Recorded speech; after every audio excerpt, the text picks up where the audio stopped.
Bon, misala yango yo ndenge zo salama ba image ya boso yo monaki kuna fallait totinda ba image mususu mais téléphone elekaki trop chargé na ba photo image ya kilo tellement to filmer le pan mobimba donc jour na benga ki o samedi na ina victoire fallait petit ngalo longola ba image et ba photo ya longoli ba image ya longoli image ya filmage ndia ngo pesa nga kanda lobi dimanche fait na télé lo lundi yango toye omona biloko ndenge sana on a chanté to lakisa pe na sima ndenge kula salamaki mercredi donc yango to tikali na un sac, deux sacs, trois sacs, quatre sacs, cinq sacs, nandambo. Ndambo wa katikati. Ba barre de fer yango. On se ba kangi yango nyonso yomoyo. Yango na ba faire beto to lakisa ki on banda na image wana. Ba barre de fer yango nde ba kula kango na katikati ya ba beto ya mi. Mabanga oyo auto sali na 3 couleurs jointes au coulé au etikali yango à peu près 7 cantines 7 seaux donc kokate 7 cantines 7 seaux et kokate skoto kenge na simomo na coulage auto salaki samedi zéro dans la zéro sili mais zéro yo malgré sili mais et debiso ko depuis to somba zéro 35 tonnes ezaka le roi 2 camions bongo suka botinda ka $200 to somba ka 35 tonnes pour 20 tonnes côté ezana 150 boyebi 20 tonnes mais oyo 35 tonnes yango nde osila sali mingi zéro yo yango zéro comme na suka et si bisoko somba de préférence to somba 35 tonnes pour que aider biso na misalo esili dans la OC to robeta na ba brique mande to robak satan ndenge nini ba porte lo pangu donc na zelo to kolinga to somba mais to somba ka biloko ese belé donc to ke na sima o mona nde ba kulaki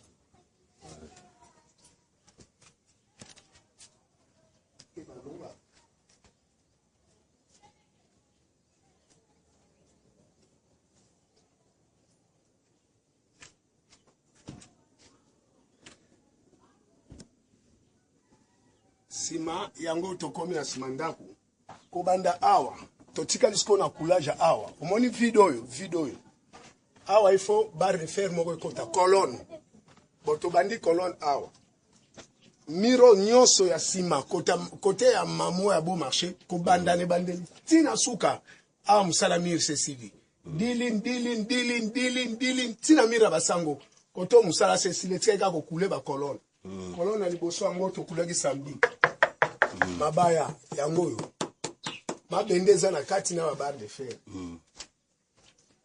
kolona mibale yango yo mabaya ya mibale barre de fer nani na kati kolona misatu yango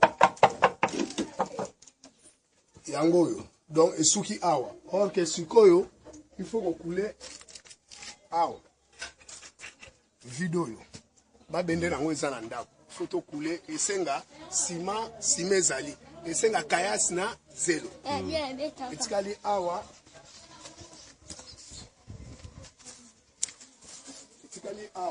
video mais nyonso awa eza 10 donc lopango esala boye donc bapano nyonso déjà ba mur eza ya kokoka bapano nyonso etikali nde kaka ba coulage ya ba béton pour tosilisa musala awa biso na mira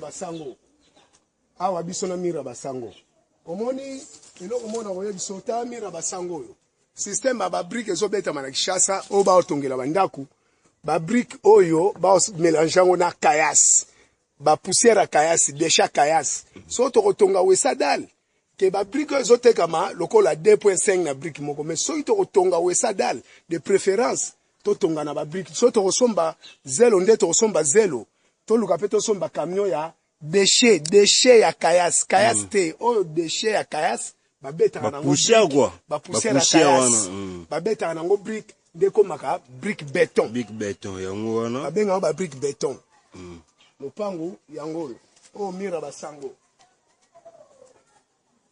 Oh, filmage à l'élo lundi, hein. L'élo lundi.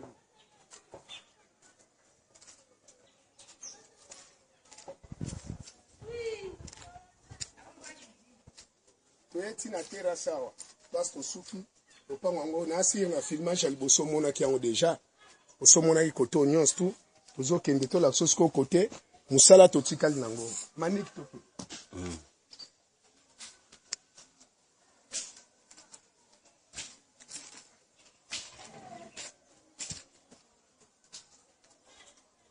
On a assez au monde propre commis. Ah, ceux qui m'ont place à vendre. Moi, bakita boko kwango.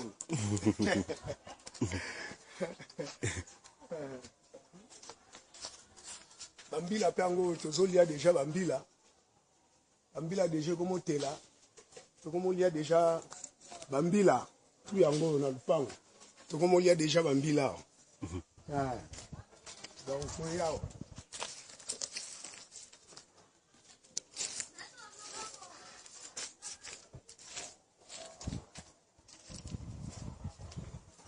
Na ba briko toza nango kuna na ba calcul nyonso tosalaki nde na 2,50 m etikala pa basango to récupérer yango o ya terrasse to récupérer matitio tout et c'est expliquer que za na kayasi na se moelon et c'est tongama donc ba briko eza kuna yango ndeko osala sikoyo to tiso zelo ye na kayasi sombami nde tozo sala awa et ça peut susuna barre de fer colonne brique ezali kolo awa bandia.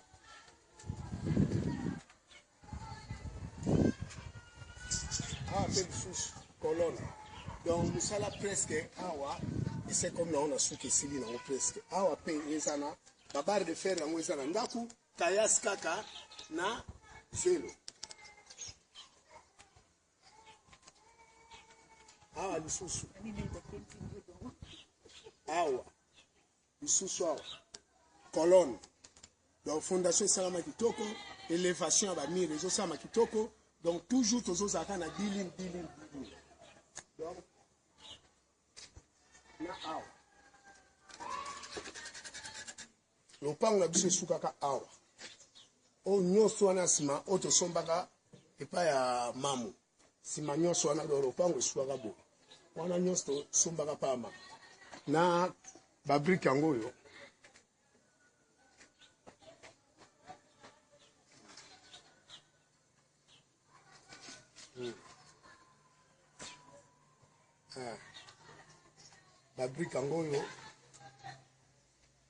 Babrik angoyo pona musalo okuna na 13 sake beta maki totomai na sima yangoyo na kolono ya suka awa na awa babrik angoyo mais ve wana nyos ba kolono nyos eza vide mama bende nango eza déjà nyos ya koka eloko ezo zanga nde kaka ma bende nango ba barre de fer ezali à part ba barre de fer ya porte ya lopango wa ko wana na dévier ça te ezali bien mais nyonso ya mur comme clôture ya lopango tout ezali complet ekoki tout na ba brique msusu yango o nyonso ka pona ba mur pona mur mur nyonso asima ese esili etikali mur ya mopanzo kaka koto pe ba 10 ese koki etika mopanzo wana nde batonga kuna to matasko na porte tout clôture.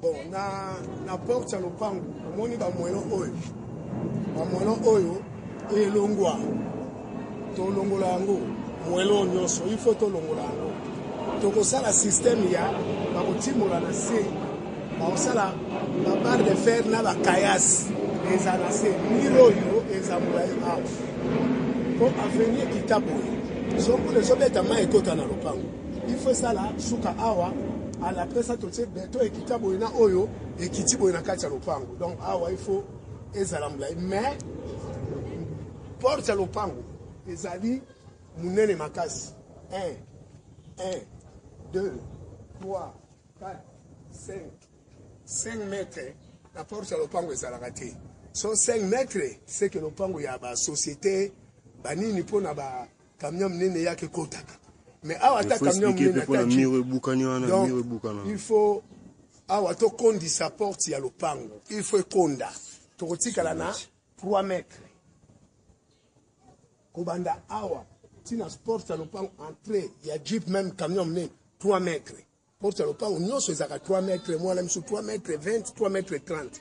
Mais fondation basalaka na ba mètre pierre awa balekisa porte munene ezaka boyete malgré lopango eza munene. Malgré lopango eza munene mais porte ya lopango il faut 3 mètres. O miro ebukana ya basango wana kaka. Bapesa biso saki moko sima na 2% zelo. To expliquer pe yo, na expliquer pe yo. Mais awa problème ya teta to comme na likambo porte, ta obenda porte, ba osape musalo yo mbala moko. Donc na liboso awa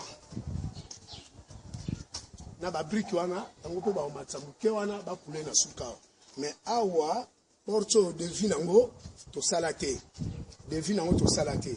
Mais so to za na kayas awa eloko esenga biso kaka faire béton pour kayas to somba sima na nizelo ezana ngo. Donc musala to tika na to sali de vitesse kaka oyo. Avant to kota même na dans la toilette. Il faut to tchana au portail. Oso clôture ndenge zo koma na suke sili to tie porte ya lopango to sombi porte to tie après ça nde to take dal pour dernièrement awa quelque part awa biloko ebunga ki na ndako moko mais ba miyibi wana ba ko kabula biloko na kati ya lopango awa côté kuna ce n'est pas bien donc mieux ceux qui clôture sili to tchande porte ya lopango pour la sécurité ya lopango tande lopango za munene manika ko vanda ye moko boyete na foyer na ye donc il faut ça na batu pour lopango leki munene makasi asi yo mozo mona donc lopango eza munene makasi Karine lopango yo eza demi concession au stade hein eza demi concession vraiment que parcelle o ezali demi concession so tel même na mikanda na okuna na ndako o vérifier mikanda lopango ba certificat ba contrat wana au mona ba koma demi concession o eza demi concession tu dis bien que mbongo bébé bela mbongo bimie belé pour lopango pe eza munene makasi hein lopango eza munene makasi donc na kae moelon o to sali awo musale sala mangana komaka to sala à peu près 5 camions il y a 20 tonnes 20 tonnes 20 tonnes 20 tonnes à moelon donc lopango mobimba ezoa 100 tonnes ya moelon ezoa 100 tonnes ya moelon lopango mobimba ezoa 100 tonnes à moelon 5 camions il y a 20 tonnes 20 tonnes 4 to somba moko to somba pa mamu moelon na na kati ya lopango donc lopango eza demi concession donc ba camion kayas to sombi bondo ozomona ba épaisseur na béton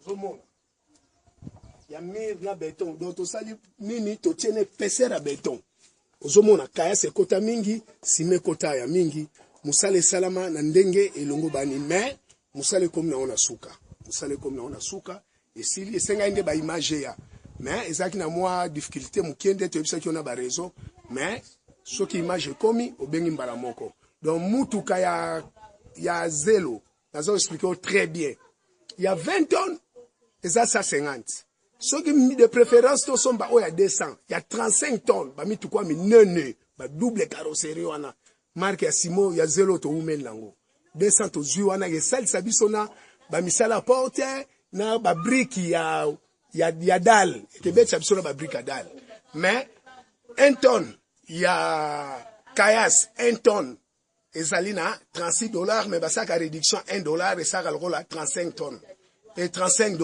donc on a besoin de 10 tonnes ya kayas to ça na misale ke tikala to ça na ba kokule ba porte to ko ça na ngo esa dale ba nini kayas ke tikala donc mieux to ça na biloko o eza mingi na misala ke to zanga biloko donc vraiment to suki wana on s'est traîné muke pour na image so image ya kimbangu de lelo lendi tozo sala mais le quoi image zo comme lelo na si rozo benga maniko benga nga obenga maître nani shayi to sa musala mbangu na vitesse oyo za na ona oyo maître sha za na ngona obiso to za nango to si samba moto kota na bitapu mususu donc vraiment merci beaucoup donc musa pour moi image kaka